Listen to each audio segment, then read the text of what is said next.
बिस्मिल्लाहिर्रहमानिर्रहीम अस्सलाम वालेकुम। Welcome back to our channel Inspirant. तो आज की वीडियो में हम डिस्कस करने जा रहे हैं सीएसएस का स्पेशल एग्जाम स्क्रीनिंग टेस्ट का जो पेपर हेल्ड हुआ 19 नवंबर 2023 का, उसको डिस्कस करने जा रहे हैं। तो अगर हम पेपर की बात करेंगे तो पेपर के दो बैच बनाए हुए थे, मॉर्निंग का बैच लगा था और इवनिंग का बैच लगा था। तो आज की वीडियो में जो है एमसीक्यू को डिस्कस करने जा रहे हैं वो हम मॉर्निंग बैच के एमसीक्यू को डिस्कस करने जा रहे हैं। ठीक है,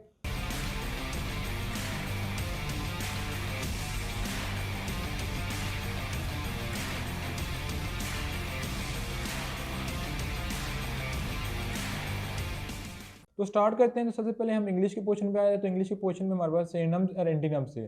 तो अगर हम फर्स्ट सिनोनिम को डिस्कस करें क्वेंड्री, तो इसका जो राइट ऑप्शन है ऑप्शन नंबर ए है।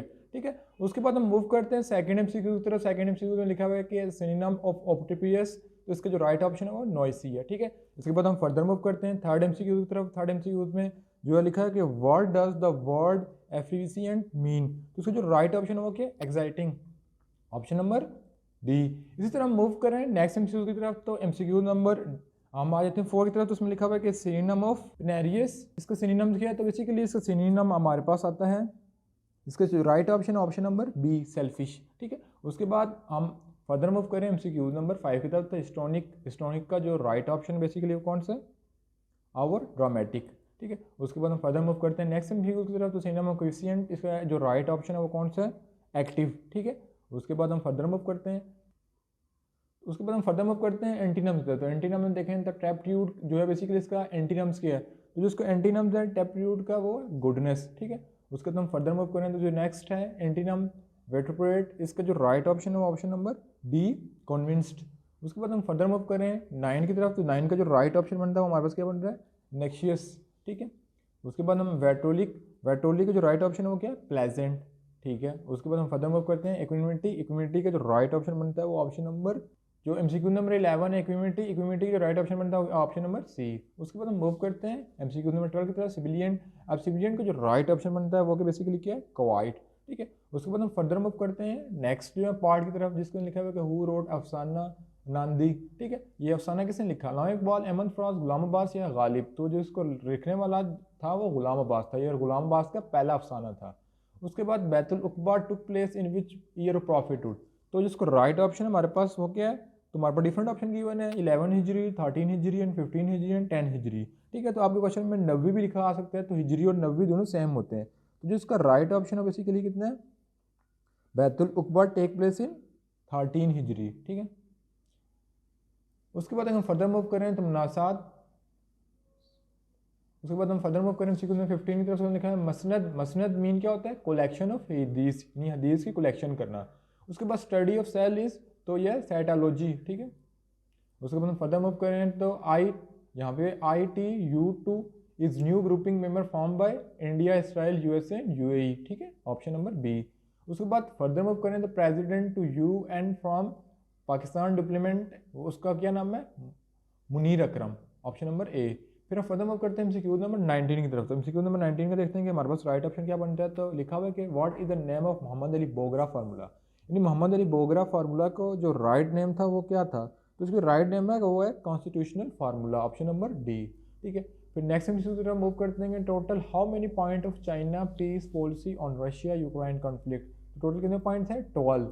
फिर नेक्स्ट, उसके बाद अगर हम फर्क नेक्स्ट एमसीक्यू की तरफ मूव करें तो नेक्स्ट एमसीक्यू में लिखा हुआ है completion process by home after profit demise.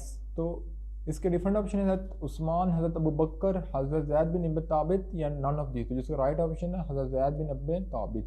ठीक है, ऑप्शन नंबर सी। उसके बाद who nominated chief justice of Pakistan, यानी पाकिस्तान के चीफ जस्टिस को कौन नॉमिनेट करता है, prime minister, president, chief election commission या नन ऑफ दीज। तो इसका जो राइट ऑप्शन है वो है president are going to nominate the chief justice of Pakistan. ठीक है, उसके बाद हम फर्दर मूव करते हैं नेक्स्ट एमसीक्यू की तरफ। तो कुरान मीन, अब कुरान का मतलब क्या होता है कि ऐसी किताब जो बार बार पढ़ी जाए, टू रीड। ठीक है, फिर फर्दर मूव करते हैं नेक्स्ट एमसीक्यू की तरफ। तो उसके अंदर लिखा हुआ है कि विच प्रॉफिट इज नॉन एज शेखुल अंबिया, यानी किस प्रॉफिट को शेखुल अंबिया कहा जाता है, हज़रत आदम, हज़रत इब्राहिम, हज़रत नूह, हज़रत दाऊद अलैहिस्सलाम। तो इसका राइट ऑप्शन है हज़रत नूह अलैहिस्सलाम इज कॉल्ड शेखुल अंबिया। ठीक है, उसके बाद हम नेक्स्ट एमसीक्यू की तरफ मूव करते हैं। तो FATP has been remove Pakistan from grey list after 4 year, यानी पाकिस्तान को ग्रे लिस्ट में से कब रिमूव किया गया था। ठीक है। तो 21 अक्टूबर 2022 को पाकिस्तान को ग्रे लिस्ट से रिमूव कर दिया गया था, ठीक है।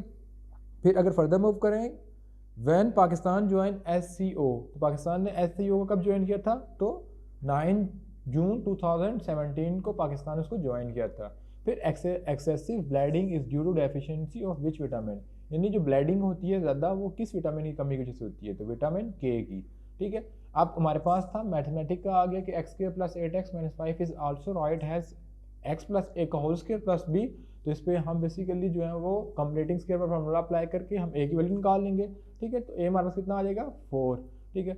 उसके बाद नेक्स्ट देखा जाए तो a² + b का square if a + b = 15 and a b = 5 find exact value, तो इसके लिए हम a + b का होल स्क्वायर का फार्मूला पुट कर देंगे और वैल्यू पुट करेंगे, तो हमारे पास a कितना आ जाएगा 225 में से अगर हम 10 माइनस कर देंगे 215 आ जाएगा, ठीक है। तो हज़रत Usman not take part in गज़वा रीज़न, यानी हज़रत उस्मान ने किस गज़वा में शमूलियत नहीं इख्तियार की थी, तो बेसिकली गज़वा बदर था।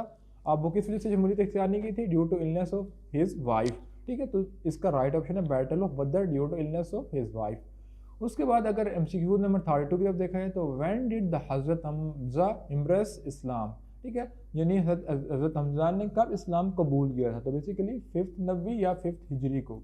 उसके बाद हमारे पास फिर मैथमेटिक का अर्थमेटिक सीरीज से क्वेश्चन आ गया कि what is the next term in series 11, 21, 35, 60, 56 and 83, तो बेसिकली जो इसकी 6 सीरीज बनती है वो क्या आती है 116, ठीक है। पहले में 1 था, दूसरे में 2, थर्ड में 3, फोर्थ, फिफ्थ एंड 6, ठीक है। उसके बाद अगर हम फर्दर मूव करें तो if output voltage is greater than input voltage, यानी हमारे पास जो आउटपुट आ रही है वो इनपुट से ग्रेटर आ जाए, तो कौन सा ट्रांसफार्मर होगा, तो अगर इनपुट ग्रेटर हो तो स्टेप डाउन होता है और अगर आउटपुट ग्रेटर हो तो स्टेप अप ट्रांसफार्मर होता है, ठीक है। उसके बाद नेक्स्ट लिखा हुआ है कि the voltage signal which is generated by microphone is called, यानी जो हमारा माइक्रोफोन सिग्नल को जनरेट करता है वो कौन से होते हैं, तो the signal that is generated by microphone is analogue.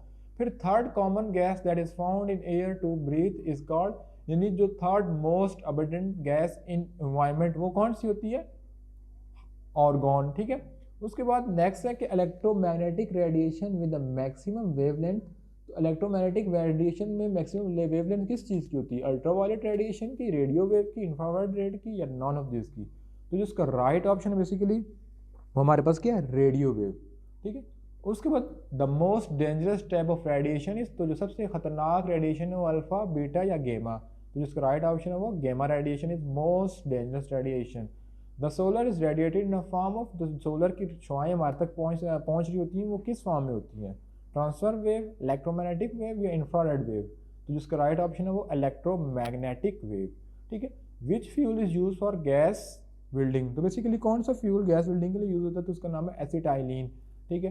Drum printer belong to which of the following category, तो हमारे पास ड्रम प्रिंटर कौन सी कैटेगरी से बिलोंग करता है, लेज़र से, इंजेक्ट से, या लाइन प्रिंटर से, या नॉन ऑफ दी, तो जिसका राइट ऑप्शन है वो सी। मशीन लर्निंग इज अ सब एरिया ऑफ डैश, यानी मशीन लर्निंग को हम फर्दर क्या बोलते हैं, hardware engineering, artificial intelligence, cyber, या नॉन ऑफ दीज, तो जिसका राइट ऑप्शन है वो AI, आर्टिफिशियल इंटेलिजेंस। फिर नेक्स्ट MCQ है कि विच of the following can be classify has renewable energy source, ठीक है, आइदर जियोथर्मल, टाइडल, बायोमास, या ऑल ऑफ दीज, तो जिसका राइट ऑप्शन है वो option number D, all of these. Basically ये थी आज की वीडियो जिसके अंदर हमने 43 MCQs को डिस्कस किए, तो इससे फर्दर हमने MCQs कंटिन्यू किए हैं 44 से अपवर्ड, ठीक है। तो इंशाल्लाह नेक्स्ट पार्ट के अंदर हम 44 से अपवर्ड जितने MCQs उनको अपने चैनल पे अपलोड करेंगे, तो मिलेंगे नेक्स्ट पार्ट में, तब तक अल्लाह ने के बाद।